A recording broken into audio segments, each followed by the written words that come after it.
अब ये next question, same gas is filled in two vessels of same volume at the same temperature. If the ratio of number of molecules is 1:4, then तो दो vessels हैं जिनमें same gas भरी हुई है, same volume है, सेम टेम्परेचर है, number of molecules का रेशियो है 1:4।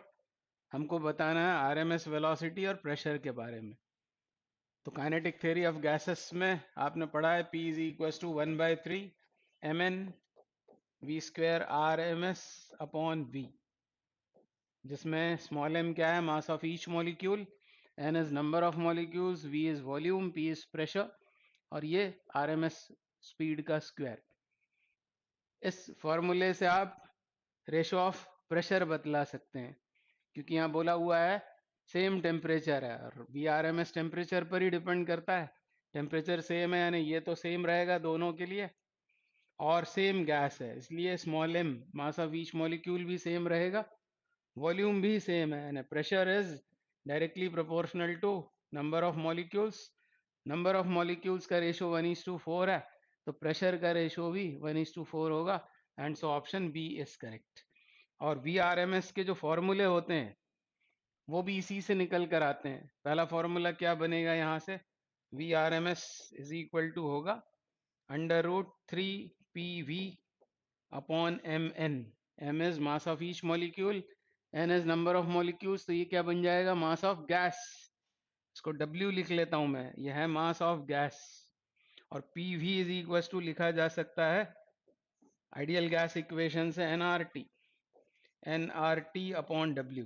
अब n क्या है यहाँ, n है नंबर ऑफ मोल्स, मतलब given mass upon molecular mass, और गिवन मास W है, W upon capital M। W cancel होकर ये फॉर्मूला बन गया 3RT अपॉन कैपिटल M। तो ये जनरली हमें याद होता है 3RT अपॉन M। और फिर इसको क्या लिख सकते हैं, मास ऑफ, ये मोलर मास है, इसको लिख सकते हैं मास of each molecule into Avogadro's number, मतलब Na, और R बाय Na K के बराबर होता है, यानी फॉर्मूला बन जाएगा 3kT upon small m, mass of each molecule. अब आपको ये दो फॉर्मूले याद होंगे, ये दो फॉर्मूले याद होंगे, और दोनों फॉर्मूले हमको बता रहे हैं कि V R M S depend करता है एब्सोल्यूट टेम्परेचर और मोलर मास पर। अब सेम गैस है तो कैपिटल M सेम रहेगा, टेम्परेचर सेम है, तो वी आर एम एस भी दोनों वेसल्स में भरी हुई गैसेस के लिए सेम हो जाएगा। तो रेशो कैसा होगा, 1:1, या फिर ऐसा बोल सकते हैं R M S velocity of gas molecules in two vessels will be same, यानी ऑप्शन ए भी करेक्ट है। तो ये दोनों गलत हैं, क्योंकि प्रेशर का जो रेशो है 1:4 है, नॉट 1:1, और आरएमएस वेलोसिटीज का रेशो 1:1 है, मतलब ये भी रॉन्ग है। Option A and B only, option C correct हो जाएगा। अभी next question, consider the efficiency of Carnot's engine as given by eta is equal to alpha beta. Eta is equal to, eta क्या है, efficiency, is alpha beta upon sine theta log base e beta x upon k T. ये efficiency दी हुई है Karnaugh engine की, और आगे बोला है if T is the temperature, K is Boltzmann constant, theta is angular displacement, and X has the dimensions of length, then choose the incorrect option। इसको अंडरलाइन कर लेना चाहिए, इनकरेक्ट ऑप्शन हमको बताना है। तो पहला ऑप्शन है dimensions of beta is same as that of force, मतलब हमको बीटा की डायमेंशन फाइंड आउट करना पड़ेगी सबसे पहले, डायमेंशंस ऑफ बीटा। तो इस इक्वेशन पर ध्यान दें, यह है एफिशिएंसी, तो ये डायमेंशन लेस है, और लॉग के साथ जो कुछ ये लिखा हुआ है वो भी एक नंबर होगा, और नंबर है इसलिए वो भी डायमेंशन लेस है। और इसी बात को ध्यान रखकर कि बीटा एक्स, एक्स बताया है, इसकी डायमेंशन लेंथ की डायमेंशन के बराबर है, के बोल्ट्जमैन कांस्टेंट है, कैपिटल टी एब्सोल्यूट टेम्परेचर है, ये पूरी क्वांटिटी होगी डायमेंशन लेस, मतलब m0 l0 t0। इसमें से बीटा को बाहर करते हैं तो के टी का होगा क्रॉस मल्टीप्लीकेशन, और नीचे आएगा x, इनकी डायमेंशन सब्सटीट्यूट करने पर बीटा का डायमेंशन मिलेगा। अब के टी की डायमेंशन निकालनी है तो सीधे याद लाएं कि किसी भी गैस के एक मॉलिक्यूल की 1 डिग्री ऑफ फ्रीडम में एनर्जी होती है हाफ kT, यानी kT का डायमेंशन एनर्जी का डायमेंशन होगा, यानी ये होगा ml2T-2 और नीचे है x मतलब लेंथ, एक l कैंसिल आउट होकर ये बनेगा mlt-2, यानी ये डायमेंशन है फोर्स का। तो ऑप्शन ए करेक्ट हो गया, पर हमको इनकरेक्ट ऑप्शन पता करना है।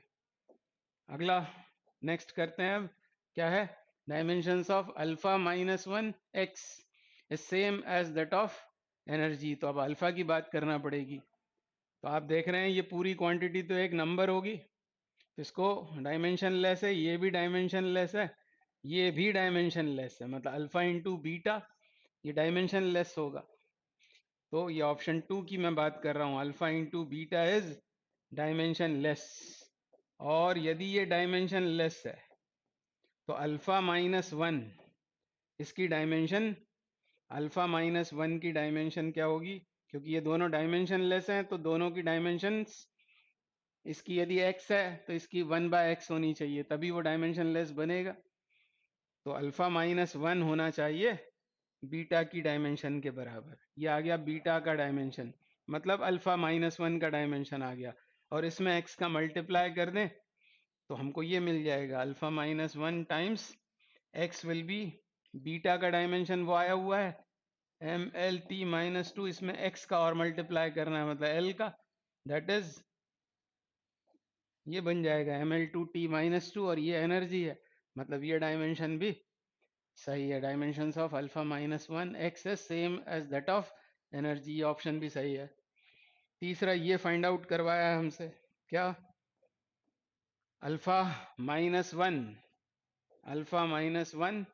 Sine theta. तो साइन थीटा को तो छोड़ दें क्योंकि ये तो डायमेंशन लेस है, नंबर है। ये है ईटा-1, ईटा-1, ईटा-1 का डायमेंशन क्या होगा, तो ईटा-1 ये तो डायमेंशन लेस है, यानी सब कुछ क्या है, डायमेंशन लेस है ये। तो इसकी क्या डायमेंशन अल्फा इंटू बीटा के बराबर है, तो वो भी है, अभी हमने किया था alpha into beta dimension less है, तो ईटा-1 साइन थीटा भी डायमेंशन लेस होगा, मतलब ये ऑप्शन भी सही है। तो बचता सिर्फ यही है, ये ऑप्शन इनकरेक्ट है और यही हमारा आंसर होगा, आंसर डी इज करेक्ट। पर लिखा क्या है, dimensions of alpha is same as that of beta. Dimensions alpha की क्या बीटा के बराबर है, नहीं, अल्फा-1 की बीटा के बराबर। सो ऑप्शन डी इस क्वेश्चन का आंसर होगा। अगला क्वेश्चन करते हैं, क्या बोल रहे हैं, a vessel contains 14 gram of nitrogen at a temperature of 27 degrees Celsius. The amount of heat to be transferred to the gas to double the RMS speed of its molecules will be, take R is equals to 8.32 joule per mole Kelvin. तो RMS speed double करनी है, तो RMS speed आपको पता है वो होती है proportional to under root of T. VRMS is directly proportional to square root of t, और इसको यदि डबल करना है तो इसको हमें 4 टाइम्स करना पड़ेगा। तो टेम्परेचर कितना है, 27 डिग्री सेल्सियस, इसका मतलब 300 केल्विन, और RMS स्पीड को डबल करने के लिए इसको 4 टाइम्स करना पड़ेगा, इसका मतलब कितना करना पड़ेगा, 1200 केल्विन। इसका मतलब बढ़ाना कितना पड़ेगा, टेम्परेचर में राइज करना पड़ेगा 900 केल्विन का। एक तो ये बात हुई। अब हमको बताना क्या है, amount of heat transferred to the gas, और ऐसा बोला एक वेसल में ये कंटेंट है, मतलब वॉल्यूम कांस्टेंट है, कांस्टेंट वॉल्यूम पर हमको हीट सप्लाई करना है, मतलब फॉर्मूला बनेगा NCV डेल्टा टी। अब सब कुछ हमको पता है, डेल्टा टी है 900, CV, CV का फॉर्मूला यहाँ लगा देते हैं, CV हो जाएगा FR/2, FR/2, और बात किसकी हो रही है, ये नाइट्रोजन की, और नाइट्रोजन का मतलब डायटोमिक, डायटोमिक के लिए F क्या होगा 5, और R हमको दिया हुआ है। अब N कितना होगा, N is number of moles, तो 28 ग्राम होता नाइट्रोजन, तो क्या होता 1 मोल, यहाँ दिया है वो 14 ग्राम, मतलब ये हो जाएगा half, N is half, degrees of freedom 5, और अपॉन 2 इंटू अब डालना आर का वैल्यू, आर हमको एसआई में ही दिया हुआ है 8.32 इंटू 900। तो इसको सॉल्व आप यदि करेंगे तो ये एग्जैक्टली ये आने वाला है 9360 जूल। और 8.31 ना लेकर 8.32 लेना है, यहाँ दिया हुआ है क्वेश्चन में 8.32 लेना है आर की वैल्यू। So answer is 9360। अगला क्वेश्चन क्या बोल रहे हैं? At a certain temperature the degrees of freedom per molecule for the gas is 8। Degrees of freedom दी हुई है 8 के बराबर। The gas performs 150 joule of work when it expands under constant pressure. तो आपको मालूम है वर्क डन होता है पीडीवी। ये elementary work done, total work done कितना होगा तो इसको इंटीग्रेट करेंगे पीडीवी को। और प्रेशर यदि कांस्टेंट है, प्रेशर यदि कांस्टेंट है वो बाहर आएगा, यहाँ आएंगी इनिशियल फाइनल वॉल्यूम्स की लिमिट, यानी ये हो जाएगा डेल्टा वी। और पी डी वी को हम लिख सकते हैं n R delta T by ideal gas equation. यानी ये क्या आ गया? ये आ गया वो वर्क डन बोला हुआ है when it expands under constant pressure. Constant pressure पर वर्क डन हम लिख सकते हैं n R delta T. The amount of heat absorb by the gas will be. बहुत ही अच्छा क्वेश्चन है। अमाउंट ऑफ हीट अब्सॉर्ब्ड, तो Q इज इक्वल टू, आप जानते हैं फर्स्ट लॉ ऑफ थर्मोडायनामिक्स से, वो क्या होगा? वो होता है डेल्टा या W प्लस डेल्टा यू। अब वर्क डन की जगह ये डाल देते हैं एन आर डेल्टा टी, और डेल्टा यू कोई भी प्रोसेस हो वो होता है NCV डेल्टा टी, ये आप जानते ही हैं। इन दोनों को साथ में लिखकर और अब वैल्यू डाल देते हैं CV की। CV की CV कितना होगा? तो वो होता है FR/2। F है 8, तो ये हो जाएगा 8 R/2 इंटू डेल्टा टी। और इसमें से एन आर डेल्टा टी हम बाहर कर लेते हैं। एन आर डेल्टा टी इसको बाहर कर लें कॉमन, तो ये हो जाएगा 1 प्लस एन आर टी, तो बाहर गया 8/2 मतलब 4। और ये हमको दिया हुआ है एन आर डेल्टा टी। इसी की बात की थी, कांस्टेंट प्रेशर पर इसको कितना दिया हुआ है 150 जूल, तो वो यहाँ यूज कर लेते हैं 150 इंटू 5 दैट इज 750 जूल। तो ये इस क्वेश्चन का आंसर होगा। इसको फिल करना पड़ेगा 750 से, 750 जूल इज द आंसर। तो बहुत ही अच्छा क्वेश्चन है। अगला next question, a Carnot engine has efficiency of 50%. If the temperature of sink is reduced by 40 degrees Celsius, its efficiency increases by 30%. The temperature of the source will be. तो पहला case क्या है? पहले बोला हुआ है कि कार्नो इंजन की एफिशिएंसी है 50%। फ्रैक्शन में लिखें तो वो क्या होगी? 1/2। और ये कितनी होगी? 1 माइनस, यहाँ क्या आता है? सिंक का टेम्परेचर केल्विन में, और यहाँ होता है सोर्स का टेम्परेचर केल्विन में। तो ये पहली कंडीशन दी हुई है। और यदि चाहें तो T2/T1 को हम लिख सकते हैं 1/2। T2/T1 is half. तो ये तो है केस 1।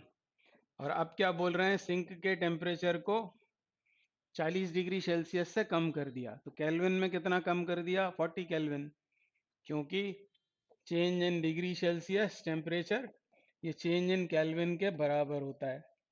तो केल्विन में भी वो 40 से कम हो जाएगा। इसका मतलब यहाँ RHS लिख रहा हूँ मैं उसकी एफिशिएंसी का, 1 माइनस यहाँ आएगा T2 माइनस 40/T1। और ऐसा करने पर हुआ क्या? Efficiency increases by 30%। तो पहले वो कितनी थी? 50%, और अब 30% और बढ़ गई, यानी 80% हो गई। और 80% मतलब 8/10, मतलब ही 4/5। फ्रैक्शन में लिखें तो 4/5 ऐसा हुआ। आगे इसको सॉल्व करें, हमको चाहिए क्या है? Temperature of the source. Source मतलब T1 का टेम्परेचर, हमको T1 टेम्परेचर चाहिए। तो 4/5, आगे इसको सॉल्व करें तो 1 माइनस, ये ब्रैकेट में था पहले, अब T2/T1, फिर इस माइनस से प्लस हो गया 40/T1।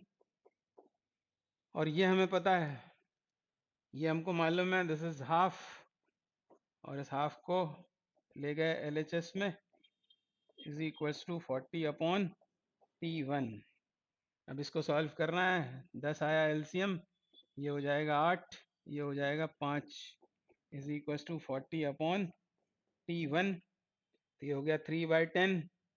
तो T1 कितना हो गया, T1 विल बी 400 अपॉन 3, और ये आएगा आंसर किसमें, केल्विन में। 400 अपॉन 3 मतलब 166.7 केल्विन, ये इस क्वेश्चन का आंसर हुआ। अगला क्या बोल रहे हैं, given below are two statements, the average momentum of a molecule in a sample of an ideal gas depends on temperature. तो हमको मालूम है कि गैस के मॉलिक्यूल्स होते हैं in the state of random motion, और रैंडम मोशन की वजह से एवरेज वेलोसिटी, गैस मॉलिक्यूल्स की एवरेज वेलोसिटी होगी जीरो। एवरेज स्पीड जीरो नहीं होती, एवरेज वेलोसिटी जीरो होती है। एवरेज स्पीड का तो फॉर्मूला आप जानते होंगे, ऐसा आपने फॉर्मूला पढ़ा हुआ है एवरेज स्पीड का, वो क्या होता है, वो होता है 8 RT अपॉन पाई एम। तो ये एवरेज स्पीड की बात हो रही है, एवरेज वेलोसिटी तो जीरो होती है, और एवरेज वेलोसिटी जीरो होने से एवरेज मोमेंटम भी क्या रहेगा, zero. Average linear momentum will also be zero. The average momentum of a molecule in a sample of an ideal gas depends on temperature, वो तो जीरो होती है, टेम्परेचर पर डिपेंड नहीं करता मोमेंटम, इसका मतलब statement 1 is wrong. Second statement में बोल रहे हैं the RMS speed of oxygen molecules in a gas is V. If the temperature is doubled and the oxygen molecules dissociate into oxygen atoms, the RMS speed will become 2V. तो पहले मान लेते हैं, दिया हुआ है हमको RMS स्पीड है V, तो V बराबर क्या होगा, √3RT upon M। M is molar mass, T is absolute temperature. अब क्या बोल रहे हैं कि टेम्परेचर क्या हो गया, टेम्परेचर हो गया डबल, मतलब यहाँ आने लगेगा 2T। टेम्परेचर डबल हुआ और ऑक्सीजन मॉलिक्यूल्स डिसोसिएट हुए ऑक्सीजन एटम्स में। तो जब वो ऑक्सीजन मॉलिक्यूल्स थे तब उनका मोलर मास कितना था, 32, और जब वो ऑक्सीजन एटम बन जाएंगे तो मोलर मास हो जाएगा आधा, मतलब कितना, 16, यानी m था अब वो होगा m/2। मोलर मास आधा, टेम्परेचर डबल हो गया, अब ये 2 रेसिप्रोकेट होकर ऊपर जाएगा, इसको 4 बनाएगा, √4 अंदर बचेगा 3RT अपॉन M, जो कितना गिवन था वो था V। तो अब ये हो गया 2V के बराबर, यानी RMS स्पीड 2V हो जाएगी, मतलब statement 2 is true, statement 1 is false, but statement 2 is true, and so option D is correct. अब ये next question, a thermodynamic system is taken from an original state D to an intermediate state E by the linear process shown in the figure. Its volume is then reduced to original volume from E to F by an isobaric process. The total work done by the gas from D to E to F will be. तो ज़्यादा कुछ सोचना नहीं, आप देख रहे हैं यह है पीवी इंडिकेटर डायग्राम, और ये एक साइकिलिक प्रोसेस है DEFD। और कैसा है ये प्रोसेस, क्लॉक की एंटी क्लॉक, तो ये है क्लॉकवाइज है, साइकिलिक प्रोसेस है, वर्क डन चाहिए तो हमको बस ये एरिया फाइंड आउट कर देना है। और क्योंकि ये प्रोसेस है कैसी, क्लॉकवाइज, और इसलिए वर्क डन होगा पॉजिटिव। तो पॉजिटिव साइन के साथ area of this triangle find out करना है, बस इतना ही काम आपको करना पड़ेगा वर्क डन फाइंड करने के लिए।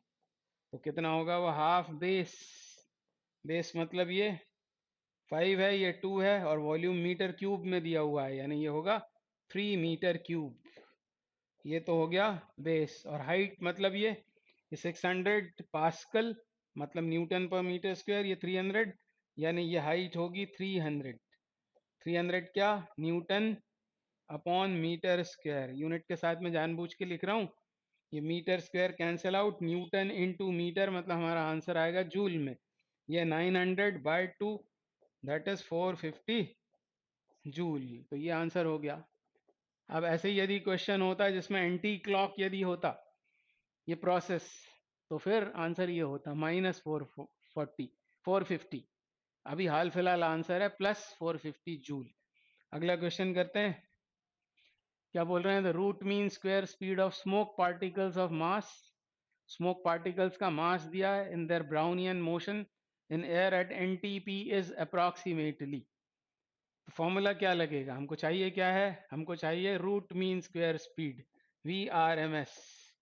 और यहाँ फॉर्मूला कौन सा लगाएंगे? फॉर्मूला लगाना पड़ेगा 3kT/m। अभी हमने फॉर्मूले देखे थे सभी, ये फॉर्मूला लगेगा।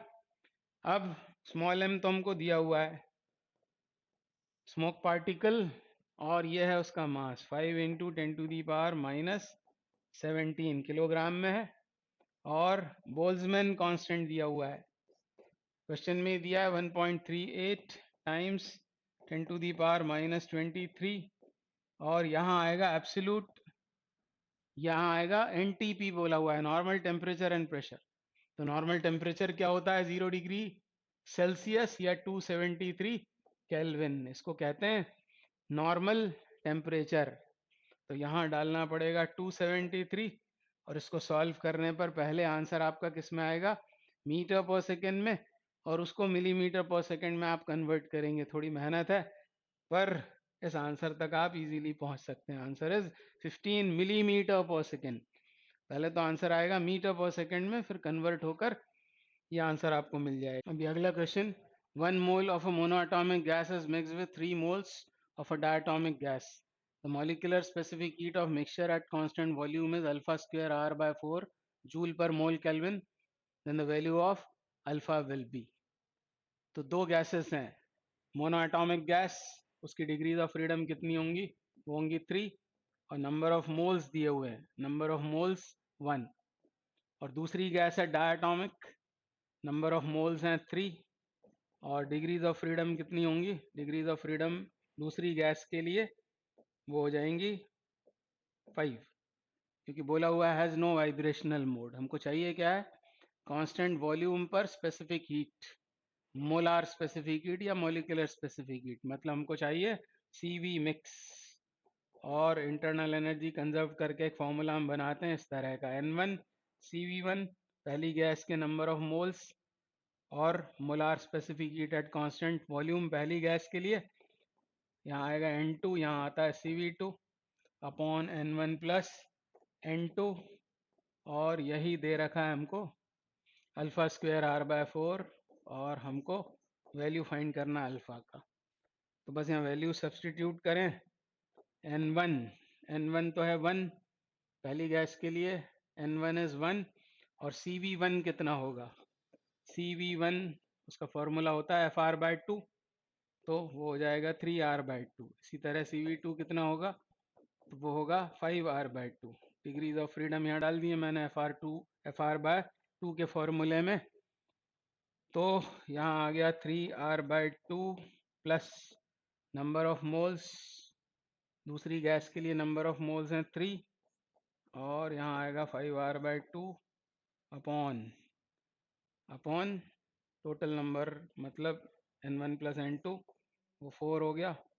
तो अल्फा स्क्वायर R अपॉन 4 से उसे इक्वेट किए, 4 कैंसिल आउट, ये R और ये R कैंसिल आउट। तो कितना बचता है इधर? 3/2 प्लस 15/2, यहाँ से आएगा 3/2 और यहाँ से 15/2, मतलब 18/2, मतलब ही 9 is equal to alpha square, and so alpha comes out to be 3। तो बहुत ही आसान सा क्वेश्चन है, इसको हम फिल करेंगे 3 से। This is the answer.